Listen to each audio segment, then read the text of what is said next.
por cierto, sobre la politización, que no se me olvide, hoy he visto un vídeo maravilloso de Alpilpil, que es que me encantan, que por cierto, os lo digo, van a estar mañana en el directo de público. Yo creo que hemos visto algún vídeo suyo. Hemos visto algún vídeo suyo aquí, pero por si acaso, hoy os voy a poner el que han hecho, que es maravilloso, que se llama No politicéis todo. Y de verdad, o sea, es que son buenísimos, son increíbles, sinceramente. Tenía muchas ganas de que vinieran y mañana en público les vamos a tener con nosotros. Así que disfrutad de este vídeo y ahora hablamos de otras cosas, mira. Se nos está yendo de las manos esto de politizarlo absolutamente todo. Se ha visto esta semana con Eurovisión, que habéis ido en contra del festival por el tema de Palestina. Yo entiendo lo de Gaza y todo esto, pero es que por vuestra culpa no ha ganado Melody, ¿sabes? Entonces, es tan importante que en el último año hayan muerto 1000 personas como para que no ganemos Eurovisión. O sea, no sé, pregunto. Y encima, tío, o sea, cuando le dices a alguien, pues yo quería que ganase Melody, te dicen, del sábado al domingo murieron ciento y pico personas en Gaza. Que no entiendo de política, macho, que no entiendo. ¿Qué quiere decir ciento y pico de personas muertas? ¿Qué quiere decir? ¿Es un partido? ¿Qué es? Ayer me dice uno, hay 14.000 niños en riesgo de hambruna. Yo no he estudiado ciencias políticas, o sea, es que no te entiendo. No sé, tío, es que yo quería que ganase Melody, perdón. Y ahora el gobierno propone que el otro país no participe. Bueno, eso me parece bien, porque lo ha hecho una vez acabado Eurovisión, cuando ya se ha hecho todo, tal, no ha molestado. Bueno, ahí me parece bien. ¿Qué es más importante, vidas humanas o quedar bien en un concurso? Por favor, pensadlo. Eso era todo, muchas gracias, Es que es increíble, de Se nos verdad. está yendo de las manos Son esto maravillosos, Alpilpil, son un dúo cómico que son geniales y la verdad que los vídeos que hacen, que además tienen mucha política y mucho mensaje, aunque parezcan muy chorras en cuanto a forma, son de verdad, o sea, son los mejores, son únicos. Aquí hemos visto algunos suyos, mañana, como digo, hablaremos con ellos, así que id bicheándolos porque son maravillosos, la verdad. Aprovechamos ese vídeo sobre No politicéis todo de Alpilpil, maravillosos, la verdad, los dos, ambos, y tiene unos vídeos increíbles, y si no los conocéis, seguidles ya porque es que son geniales. Aprovechamos esto de No politicéis todo para volver a hablar de Israel, que resulta, ¿sabes? Resulta que ahora se han dado cuenta que es que a lo mejor se les ha ido de las manos lo de defender a Israel. Ayer contábamos aquí y analizamos con Néstor Prieto la situación, que ya sabéis que aquí no se ha dejado de hablar de Gaza en ningún momento porque creíamos que era importante que se siguiera hablando y que no nos diéramos tampoco por vencidos con este tema. Ayer justo contamos cómo mientras estábamos haciendo el directo atacaron una embajada. Israel atacó una embajada con embajadores y con personal europeo. Justamente después de ese ataque llegó esta noticia: asesinados a tiros frente al Museo Judío de Washington 2 trabajadores de la embajada de Israel en Estados Unidos, que no sé lo que le parecerá esto a Netanyahu, ¿no? Si hay que responder a los atentados, habrá que responder a todos. El hombre que les ha disparado ha gritado Palestina libre, mientras la policía le detenía. 2 trabajadores de la embajada de Israel en Estados Unidos han sido asesinados a tiros a las puertas del Museo Judío de Washington DC cuando salían de un evento de jóvenes diplomáticos que se celebraba en la capital, según han informado las autoridades. El tirador ya ha sido arrestado y aunque se desconocen las motivaciones, gritó Palestina libre cuando fue reducido según los medios locales. Como decía, esto llega después del ataque realizado por Israel hacia otra embajada y hacia otros embajadores. La respuesta, evidentemente, como decimos, ha llegado y ahora parece que después de toda esta movilización que está habiendo y después de estar llegando ya al límite, porque una cosa es que se mate gente en Gaza, pero, hombre, en Estados Unidos no. Hombre, no. A ver si va a morir europeos. Ya lo que nos faltaba. Parece que es lo que ha hecho falta para que un grupo de países de la Unión Europea pidan medidas más rotundas contra Israel. ¿Por qué? Porque al final parece ser que aquí solo importa si son los tuyos, como que tuviera algún mérito ser europeo. Si lo único que han hecho es nacer aquí, ¿qué les diferencia? ¿Qué les diferencia de los palestinos? Nada, pero da igual y parece que hasta que no ha ocurrido algo que ha implicado, como decimos, a personas europeas, es que justo lo estaba comentando ayer Néstor, que a no ser que pasara algo así, que dispararan a una embajada en la que hubiera diplomáticos europeos o que ocurriera algo grave de este calibre, no iban a reaccionar. Y efectivamente, como decimos, hoy un grupo de países de la UE piden medidas más rotundas contra Israel. España, Francia y Bélgica reclaman ahora una mayor contundencia frente a Israel tras aprobarse la revisión del marco que regula la relación bilateral. Mientras tanto, Alemania defiende mantener el acuerdo de asociación. Lo cuenta Silvia Ayuso en El País. Qué putada pedirse a Ayuso ahora, ¿eh? Europa se dispone ya a revisar el acuerdo de asociación que regula la relación entre Israel y la Unión Europea para evaluar si el gobierno de Benjamin Netanyahu cumple los estándares de derechos humanos. ¡Guau! ¡Wow! Qué difícil llegar a las conclusiones de ese informe, ¿verdad? El proceso, anunciado por la alta representante para la política exterior, Kaja Kallas, no deberá demorarse. Ante la crudeza de los hechos en Gaza, a los que este miércoles se sumó un insólito ataque con disparos de fuerzas israelíes a una delegación de diplomáticos europeos y otros países en Cisjordania, varios países, Francia, España y Bélgica, además del Reino Unido desde fuera de la UE, piden ir más allá en las medidas. Entre ellos no figura Alemania, partidaria incluso de mantener tal y como está el acuerdo de asociación con Israel. Más allá de las imágenes de devastación y de catástrofe humanitaria que llegan cada día desde la Franja de Gaza, sobre todo desde que Israel rompió en marzo el alto al fuego y bloqueó la entrada de ayuda internacional, una buena parte del análisis ya está hecho. Poco antes de dejar el cargo, el predecesor de Kallas, el español Josep Borrell, presentó a los 27 un exhaustivo informe en el que documentaba cómo Israel no había respondido de manera suficiente a las inquietudes europeas sobre las posibles violaciones del derecho humanitario internacional en Gaza.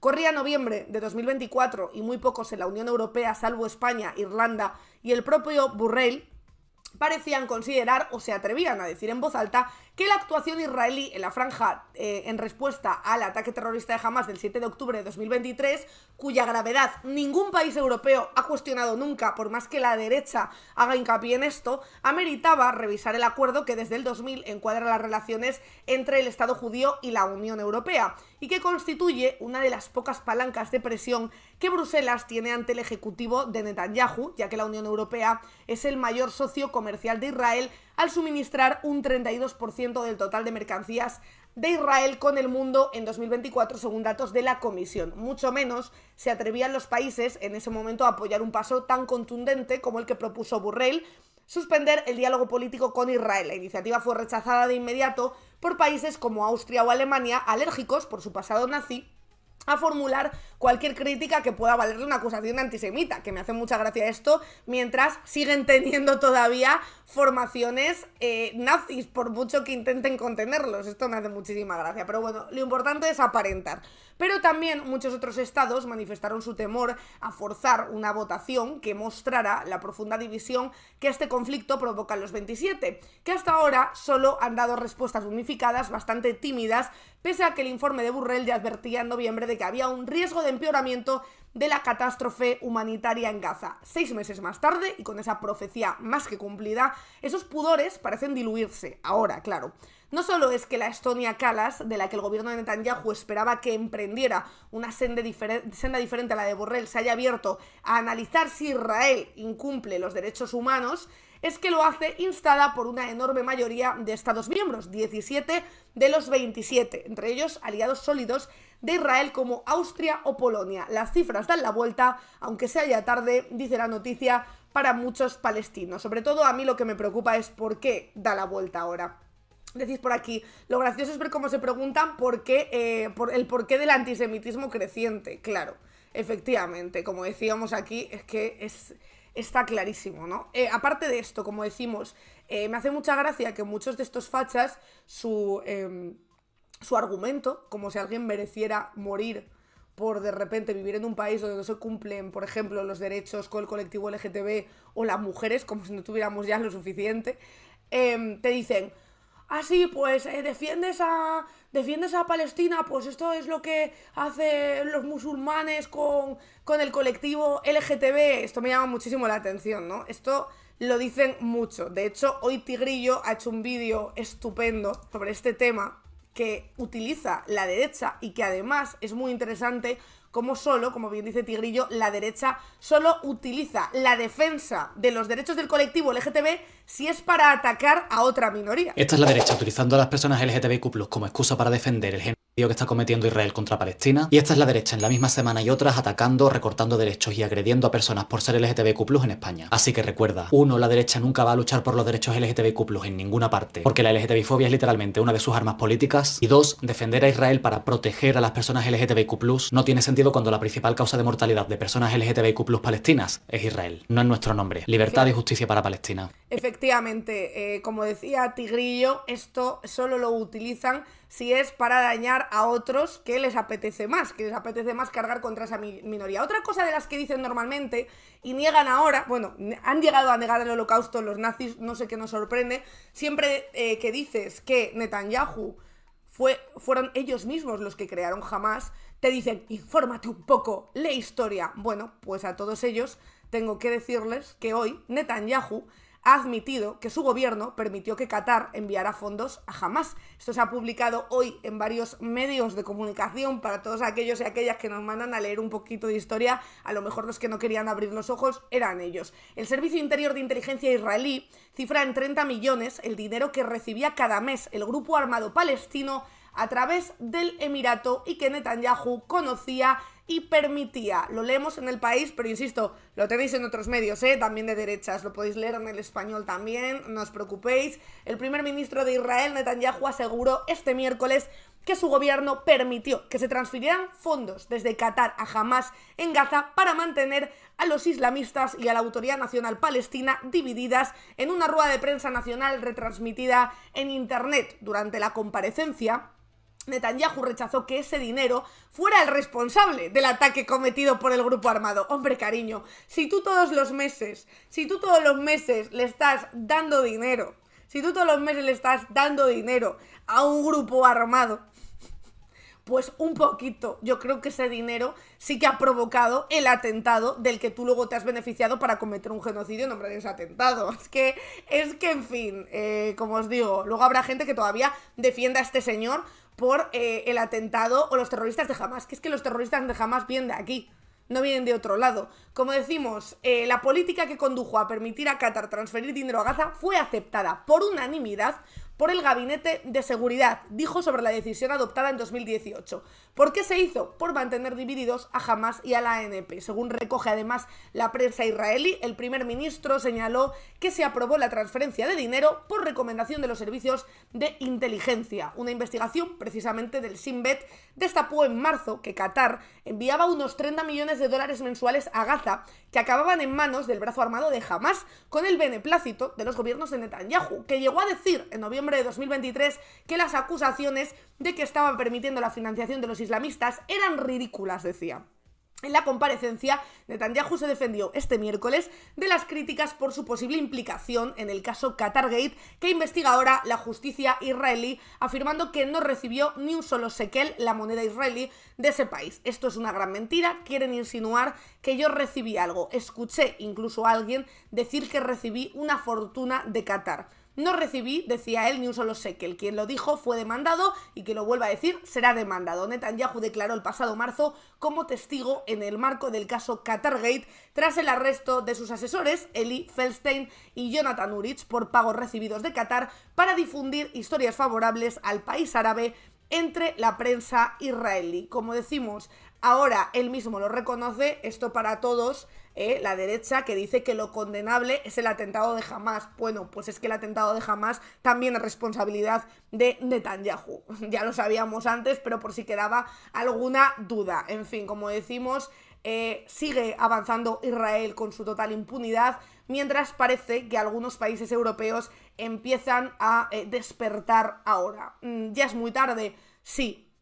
Es muy tarde, pero ojalá lo que se pueda parar se pare ahora, porque todavía hay muchísimas vidas en juego y de hecho estamos a la espera de las próximas noticias que vengan desde la Franja de Gaza y que nos cuenten sobre cómo sigue avanzando, porque ya sabéis que Israel esta semana llevaba idea de entrar por tierra y arrasar con todo. Ayer lo analizamos más en profundidad con Néstor Prieto, analista de Descifrando la Guerra, que además ha estado allí sobre el terreno y que de hecho ha intentado tramitar el visado para estar allí.